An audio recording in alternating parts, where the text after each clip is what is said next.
হায় হায়, এটা কি দেখলাম! ২০৩-এর সংসারে আমরা বাচ্চা ফুটে গেছে, মাশাল্লাহ। ২০৩-এর সংসারের ২টা ডিমও নষ্ট হয়েছে। এখন এই ২টা ডিম আসলে নষ্ট হয়েছে কিনা আমরা একটু দেখব, ডিম ২টা ফেলায়। আর ডিম চেক করা খুব কষ্টের, কিন্তু আমার চোখে মনে হয়েছে ২টা ডিমই নষ্ট। হ্যাঁ, ২টা ডিমই নষ্ট। এইটা খুব রিস্কের কাজ, যদি ভিতরে বাচ্চা থাকে তাহলে কি অবস্থা হবে বুঝেন। মাশাল্লাহ, এইটা হাঁড়িতে ১ ২ ৩ তিনটা থেকে চারটা বাচ্চা এবং চারটা ডিম এখনও অবশিষ্ট আছে। আর এই বেটা যে খাবার খাইতেছে, গ্রিডগুলো দেখেন কত মজা করে, আর তার সাথে কিন্তু ক্যাটেল ফিশ বনও খেয়ে একদম ছারকার করে ফেলছে। দেখেন ক্যাটেল ফিশ বনটা কতটা তাদের পছন্দের, আর এত ভালো খাবার খায় বলেই দেখেন এত সুন্দর সুন্দর বাচ্চার কোয়ালিটি তাদের, এবং দেখতে কতটা না কিউট হয় তারা। এই যে দেখেন একটা হাঁড়িতে ১ ২ ৩ চারটা বাচ্চা এবং চার মিউটেশনের বাচ্চা, দেখতে কতটা না সুন্দর লাগছে। আর এই হলুদ একটি বাচ্চা নামছে, যার রাগ এত পরিমাণে বেশি, শরীরে হাতেই দেওয়া যায় না। দেখেন এগ্রেসিভ কতটা। হ্যালো এভরিওয়ান, আসসালামু আলাইকুম। আপনারা সবাই কেমন আছেন? আপনারা দেখছেন আপনাদের পছন্দের এবং ভালোবাসার চ্যানেল বার্ডস অফ ভিলেজ। আর আজকে যে জায়গাটা দেখাবো আপনাদেরকে, সবার পছন্দের জায়গা, আবেগের জায়গা এবং ভালো লাগার জায়গা, আমাদের রঙ্গিন কলোনি।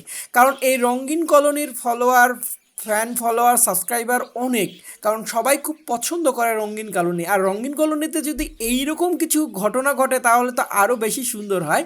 এই হাঁড়িটা হচ্ছে ২ সতীনের সংসারের ঘর, আর ২ সতীন এই হাঁড়িটাতে বসবাস করে।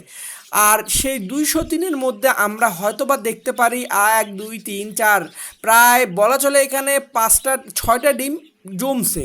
আর এই যে লাল লাল দেখতে পাচ্ছি, তার মানে কি ২ সতীনের সংসারে নতুন কোনো অতিথির আগমন করছে। হ্যাঁ, মাশাল্লাহ, এই যে সেই নতুন বাচ্চা আগমন ঘটছে।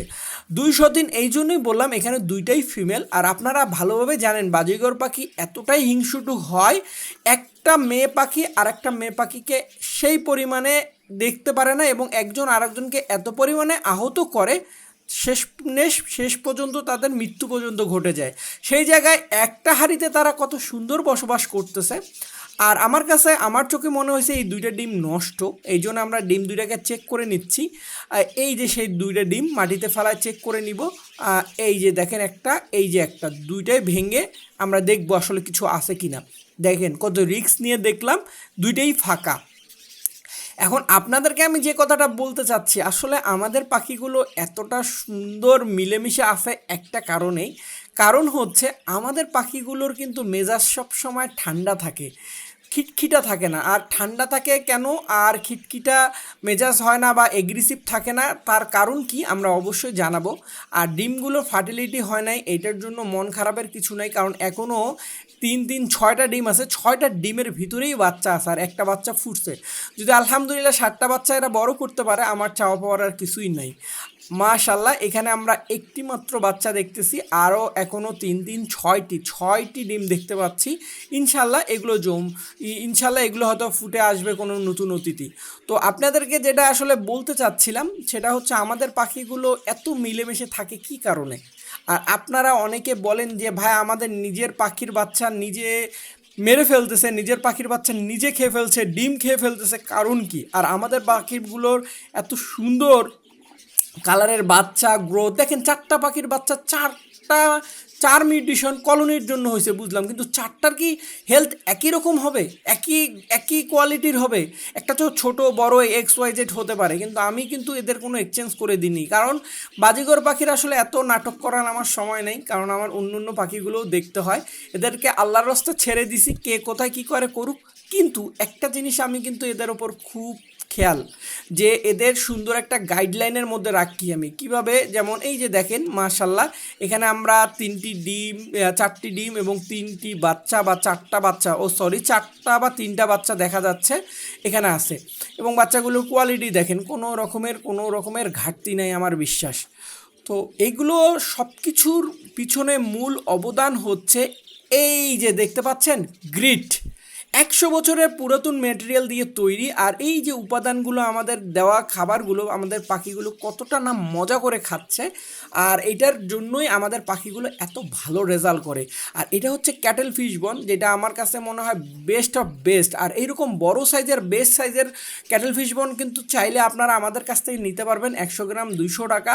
আর তার পাশাপাশি আপনারা এই যে গ্রিট, এই গ্রিটটাও নিতে পারবেন 200 গ্রাম হাফ কেজি 200 টাকা, আর 1 কেজি 400 টাকা। আর এইটার কারণেই হচ্ছে আমাদের পাখিগুলো এত ভালো ডিম বাচ্চা করে, তার পাশাপাশি তাদের মেজাজটা ঠিক থাকে।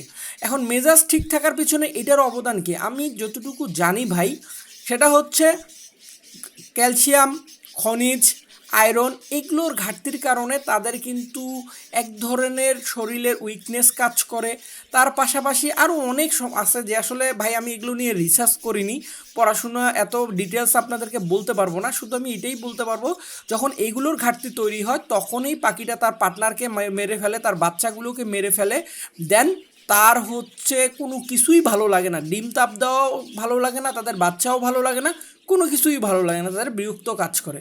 তো এগুলো থেকে আসলে মেনটেন করার জন্য আমি মনে হয় সবচেয়ে বেস্ট হচ্ছে আমি যেটা আপনাদেরকে বললাম, গ্রিট আর ক্যাটেল ফিশ বন। আর আমি আপনাদেরকে আরেকটা রিকোয়েস্ট করব, নিম্নমানের গ্রিট খাওয়ানোর চেয়ে নিজে বানায় খাওয়া উত্তম। আর নিজে যদি বানায়ও না খাওয়াতে পারেন, আপনারা আমাদের চাইলে গ্রিটটা ব্যবহার করে দেখতে পারেন। যদি মনে হয় উপকারে আসবে দেন তাহলে তো ভালো কথা। আর যারা যারা আসলে গ্রিডটা কিনছেন তারা ভালোভাবেই জানেন যে পাখিগুলো কতটুকু খেতে ভালোবেসে থাকে। আর আর আমার মনে হয় বাইরে নিম্নমানের গ্রিডগুলো খাওয়ানোর চেয়ে না খাওয়ানোই উত্তম। তো যাই হোক, অনেকে বলবেন শাকিল ভাই অ্যাডব্রিজিং শুরু করছে, কিন্তু আসলে অ্যাডব্রিজিং না, আমি আপনাদের ভালো জন্যই জিনিসগুলো বললাম। এই মাশাল্লাহ এটাই হচ্ছে আমাদের আরও 2টি বাচ্চা, এবং এখানকার বেশ কিছু বাচ্চা হয়তো বা উড়ে বের হয়ে গেছে। এইটাতে আমরা একটি বাচ্চা দেখতে পাচ্ছি এবং 3টা ডিম বা 4টা ডিম নষ্ট দেখতে পাচ্ছি। আর এখানে এত সুন্দর কালারের একটা পাখি দেখতে পাচ্ছি, দেখেন চিকচিক করতেছে তার শরীরটা, দেখিয়ে মনটা ভরে গেল। আর পাখিটা ডিম পাড়ার জন্য বসে আছে, আর আমরাও বিরক্ত করতে চাচ্ছি না তাকে। মাশাল্লাহ এখানে আমরা 4টা একই মিউটেশনের পাখি দেখছিলাম, তার মধ্যে আলহামদুলিল্লাহ এখান থেকে 2টা মিউটেশন মেবি উড়ে চলে গেছে, মানে 2টা পাখি উড়ে বের হয়ে গেছে, আর 2টা এখনও হাড়ির ভিতরে আছে। আর এই হাড়িগুলো ফাঁকা হওয়ার পিছনে মূল কারণ হচ্ছে আমরা প্রতিটা পাখির জন্য 2টা করে হাড়ি দিছি, যাতে এদের মারামারি না হয়। আর এই জন্যই কিন্তু সব হাড়িতে যদি ডিম বাচ্চা হতো তাহলে তো কাজেই হইতো। এখানেও আমরা 2টি বাচ্চা দেখতে পাচ্ছি। মাশাল্লাহ এখানেও আমরা একটি কিউটের ডাব্বা বাচ্চা দেখতে পাচ্ছি, এবং বাচ্চাটা দেখে মনে হচ্ছে আজকে নাহলে কালকে ফুটছে, একদম একদিনের বাচ্চা। মাশাল্লাহ এখানেও 4টি ডিম দেখতে পাচ্ছি। আর আমরা দেখব কোন কোন হাড়ি থেকে বাচ্চাগুলো বের হয়েছে। এই যে দেখা যাচ্ছে এখানে 3টা বাচ্চা দেখা যাচ্ছে, এবং ওই যে একটা হলুদ বাচ্চা দেখা যাচ্ছে। আর আমরা কিন্তু বাজিগর পাখি এখন মোটামুটি বেশি না, অল্প কিছু অ্যাভেলেবেল আছে, কেউ নিতে চাইলে ঝটপট যোগাযোগ করুন, অথবা সর্বনিম্ন 5 জোড়া আপনাদেরকে দিতে পারবো। যারা অনেক দিন থেকে ঘুরতেছিলেন, আমাদের স্টকে ছিল না, এখন ইনশাল্লাহ স্টকে অ্যাভেলেবেল হয়েছে, চাইলে কিন্তু সারা বাংলাদেশে পাঠিয়ে দেওয়া সম্ভব। এই যে সুন্দর হলুদ কালারের বাচ্চাটা আপনার জন্য অপেক্ষা করছেন। আর আপনারা যারা যারা নিতে চান ঝটপট যোগাযোগ করুন আমাদের দেওয়া এই নাম্বারে হোয়াটসঅ্যাপও অ্যাভেলেবেল আছে। তো জানি না আপনাদের ভিডিওটা কেমন লাগলো। ভিডিওটা যদি ভালো লাগে অবশ্যই কমেন্টে জানাবেন, আর বেশি ভালো লাগলে কাউকে মেনশন করবেন, আরও বেশি ভালো লাগলে অবশ্যই শেয়ার করে দিবেন নিজ দায়িত্বে। সবাই ভালো থাকবেন, সবার ভালোবাসার পাখিগুলো ভালো থাক। আল্লাহ হাফেজ।